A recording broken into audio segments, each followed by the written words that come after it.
नमस्कार। मैं बहुत दिनों में आपके सामने उपस्थित हुआ हूँ। मैं पहले बता दूं कि न मेरी कोई स्क्रिप्ट होती है न कोई टेलीप्रॉम्प्टर होता है, पर जो एक भावनात्मक एवं अपने ज्ञान से संबंधित कोई चीज़ मैं दर्शकों तक प्रेषित करना चाहता हूँ तो वो मैं बोल देता हूँ। जब श्रम विभाग में नया नया आया था तो जस्टिस भगवती का एक निर्णय बड़ा चर्चा में रहता था। हुआ ये था कि एक मिल के नेता ने बॉम्बे के भरी सभा में ये बोला था कि ये साले मैनेजमेंट वाले, उस पर मैनेजमेंट ने उसका टर्मिनेशन कर दिया। लेबर कोर्ट ने उसको फिर से रीइंस्टेट किया, हाई कोर्ट ने भी रीइंस्टेट किया। पर जब वो सुप्रीम कोर्ट पहुंचे तो सुप्रीम कोर्ट का वर्डिक्ट था कि ये भले ही एक छोटी सी भाषा का अपशब्द का प्रयोग हो, पर यह सामान्य श्रमिक से तो अपेक्षित है। पर जो श्रमिक का नेतृत्व कर रहा है, अगर उसके मुंह से ये जबान आती है तो वो खेद का विषय है और उसका टर्मिनेशन सही है।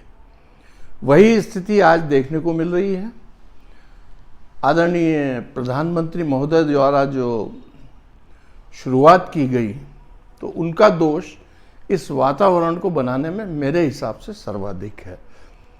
फिर उनके बाद बहुत से बीजेपी के सांसद और विधायक उत्तर प्रदेश के, उनकी जबान भी फिसली, कांग्रेसियों की जबान भी फिसली। पर सबसे ज़्यादा दोषी, जैसे मैंने कहा कि जस्टिस भगवती का निर्णय था कि आदमी जब एक ऐसे पद पर बैठा हो कि वह सबका नेतृत्व कर रहा हो, वो जो मापदंड निर्धारित करता है वो सबसे गलत होता है। इस हिसाब से उस भाषा का कॉग्निजेंस लिया जा सकता है।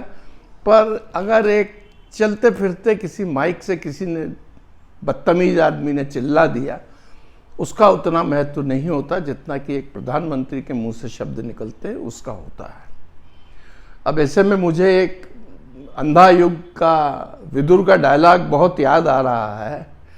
कृष्ण ने कहा था, गुरु द्रोण ने कहा था, मर्यादा मत तोड़ो, टूटी हुई मर्यादा गुंजलिका सी कौरव वंश को लपेट लेगी और उसका समूल नाश करेगी।